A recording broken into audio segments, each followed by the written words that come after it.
Assalamualaikum warahmatullahi wabarakatuh. Selamat pagi Sobat SH, ruang dengar Sobat akan diwarnai berita hangat tentunya di SH News edisi 12 Mei 2023. Bersama saya Mila, inilah SH News informatif dan terpercaya. Tentunya akan menghadirkan informasi seputar Mojokerto dan sekitarnya. Berikut informasi selengkapnya. Berita pertama datang dari Palang Merah Indonesia Institut Kiai Haji Abdul Halim yang menggelar aksi donor darah. Kegiatan ini bekerja sama dengan Unit Transfusi Darah UTD Kabupaten Mojokerto. Dilaksanakan di Gedung Tarbiyah Institut Pesantren Kiai Haji Abdul Halim Mojokerto, Kamis 9 Maret 2023. Dalam acara ini setidaknya lebih dari 60 orang pendaftar yang ingin mendonorkan darahnya. Setelah melalui tahap awal yaitu cek kesehatan oleh dokter yang bertugas, dengan sangat terpaksa ada beberapa pendaftar yang kecewa. Beberapa pendaftar gagal dan tidak dapat melakukan donor darah karena tidak memenuhi kriteria dan persyaratan secara medis. Penyebab gagalnya tersebut antara lain dikarenakan kadar hemoglobin kurang dan tekanan darah rendah. Tidak hanya mahasiswa, beberapa dosen dan staf kampus juga berantusias untuk mengikuti kegiatan donor darah tersebut. Tujuan diadakannya donor darah ini adalah untuk membantu sesama, menolong orang yang membutuhkan, contohnya seperti saudara-saudara kita di rumah sakit yang membutuhkan banyak darah, ujar Faris, pembina PMI IKAJ. Pembina PMI IKAJ sendiri berharap agar mahasiswa IKAJ banyak yang memiliki jiwa sosial untuk membantu sesama, baik itu dalam bentuk donor darah, relawan bencana, ataupun yang lainnya. Donor darah sangat baik untuk kesehatan karena dapat membakar kalori dan menurunkan berat badan. Dan dengan melakukan donor darah, saya mendapat wawasan baru mengenai dunia kesehatan. Pungkas Muflih Damang, salah satu pendonor rutin. Menurutnya, melakukan donor darah akan membantu pembentukan sel-sel darah baru yang akan berakibat baik pada tubuh apalagi jika dilakukan secara rutin. Aksi donor darah ini berhasil mengumpulkan 26 kantong darah untuk disumbangkan. Hal ini mendapat apresiasi positif dari petugas UTD Kabupaten Mojokerto. Diharapkan kedepannya kegiatan ini mendapat pendonor yang lebih banyak lagi. Baiklah, demikian informasi pagi ini yang bisa kami sampaikan kepada para pendengar. Semoga selalu optimis dalam menjalankan aktivitas sehari-hari. Sampai jumpa. Assalamualaikum warahmatullahi wabarakatuh. Assalamualaikum warahmatullahi wabarakatuh. Selamat pagi Sobat SH, ruang dengar Sobat akan diwarnai berita hangat tentunya di SH News, edisi 12 Mei 2023. Bersama saya, Hana Putri Sajita dan rekan-rekan saya, inilah SH News, informatif dan terpercaya. Tentunya akan menghadirkan informasi seputar Mojokerto dan sekitarnya.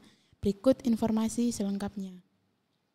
Jelang akhir tahun ini, harga sejumlah komoditas bahan kebutuhan pokok di pasar tradisional di daerah Mojokerto mulai mengalami kenaikan harga. Komoditas tersebut antara lain adalah telur, minyak goreng curah, hingga bawang merah. Ada kenaikan harga yang cukup signifikan dan ada juga yang naik tipis dari hari sebelumnya. Biasanya, tingginya curah hujan menyebabkan banyak petani yang gagal panen, sehingga menyebabkan stoknya berkurang dan berdampak pada kenaikan harga komoditas tersebut. Kenaikan harga tersebut diikuti oleh harga minyak goreng curah dengan harga Rp13.000 per liter, sekarang naik menjadi Rp17.000 per liter. Kemudian, komoditas telur yang sebelumnya berada pada kisaran harga Rp24.000 per kilogram, kini seharga Rp26.000 per kilogram. Meski harga sejumlah bahan pokok mengalami kenaikan, pemilik warung makan sampai saat ini masih berusaha untuk mempertahankan harga lama, meski dengan keuntungan yang sedikit agar tidak ditinggalkan oleh pelanggan. Jadi, pemerintah harus segera melakukan langkah tegas dan konkret sebagai upaya mengatasi masalah ekonomi.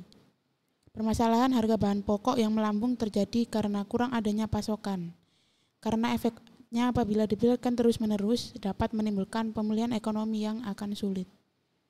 Assalamualaikum warahmatullahi wabarakatuh.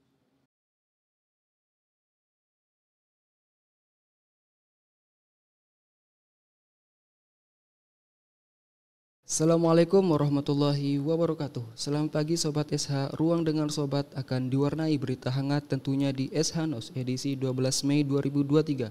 Bersama saya Jaka Samudra Bi'aunillah dan rekan-rekan saya. Inilah SH News, informatif dan terpercaya, tentunya akan menghadirkan informasi seputar Mojokerto dan sekitarnya. Berikut informasi selengkapnya. Jawa Timur, Kabupaten Mojokerto. Pemerintah Kabupaten Mojokerto melalui Badan Penanggulangan Bencana Daerah Kabupaten Mojokerto menggelar apel dan pagi beserta halal bihalal tahun 2023 bersama Forum Penanggulangan Resiko Bencana Mojokerto. Pada kesempatan itu Bupati Mojokerto Ivina Fahmawati mengimbau agar BPBD Kabupaten Mojokerto untuk terus meningkatkan kesiapsiagaan dalam menghadapi bencana maupun potensi kekeringan yang ada di bumi Majapahit. Pelaksanaan apel pagi dan halal bihalal yang diikuti setidaknya 30 anggota dilaksanakan di halaman kantor BPDB Kabupaten Mojokerto pada Kamis 11 pagi. Juga turut dihadiri oleh Sekretaris Daerah Kabupaten Mojokerto, Teguh Gunarko. Selain itu, Bupati Ivina juga menjelaskan dalam memberikan penjelasan kepada masyarakat terkait dengan kebencanaan tentu harus dimulai dari berbagai upaya mitigasi. Menurutnya sesuatu bencana akan selalu muncul dan berikan masalah-masalah yang baru. Sekian informasi pagi ini. Assalamualaikum warahmatullahi wabarakatuh.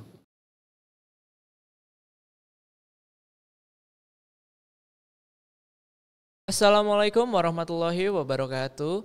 Selamat pagi Sobat ESA, ruang dengar Sobat akan diwarnai berita hangat tentunya di ESA News edisi 12 Mei 2023 bersama saya Nahdi Hairi Ramdan dan rekan-rekan saya. Inilah ESA News informatif dan terpercaya. Tentunya akan menghadirkan informasi seputar Mojokerto dan sekitarnya. Berikut informasi selengkapnya. Baik, mengawali berita pagi ini ada hal yang hangat tentunya yang akan kami informasikan kepada para pendengar. Pertama, kasus pembunuhan di Semarang, korban pembunuhan yang mayatnya dicor di wilayah Kecamatan Tembalang, Kota Semarang, Irwan Hutalagung, dimutilasi saat masih hidup. Hal itu diungkapkan pelaku Muhammad Hussein di Mapolrestabes Semarang pada Rabu 10 Mei 2023. Tubuh korban ditemukan ditimbun cor dengan kondisi kepala dan dua lengannya telah dipotong. Menurut Hussein, dia memotong jasad korban yang kondisinya masih hidup.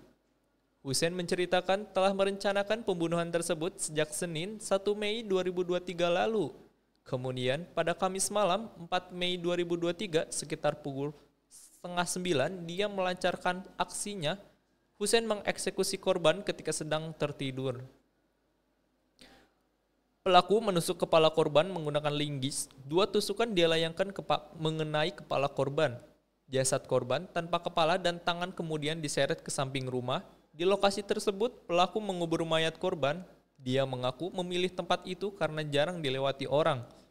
Kemudian, pada Sabtu sore, 6 Mei 2023, Hussein mengecor lokasi penimbunan mayat korban. Bahan untuk mengecor tersebut berupa semen dan pasir dia ambil dari rumah korban. Pelaku ditangkap setelah melarikan diri ke Kabupaten Banjarnegara. Hussein diringkus oleh polisi berikut sepeda motor milik korban yang dia gunakan pergi meninggalkan kota Semarang. Baiklah, demikian informasi pagi ini yang bisa kami sampaikan kepada para pendengar. Semoga selalu optimis dalam menjalankan aktivitas sehari-hari. Sampai jumpa. Wassalamualaikum warahmatullahi wabarakatuh.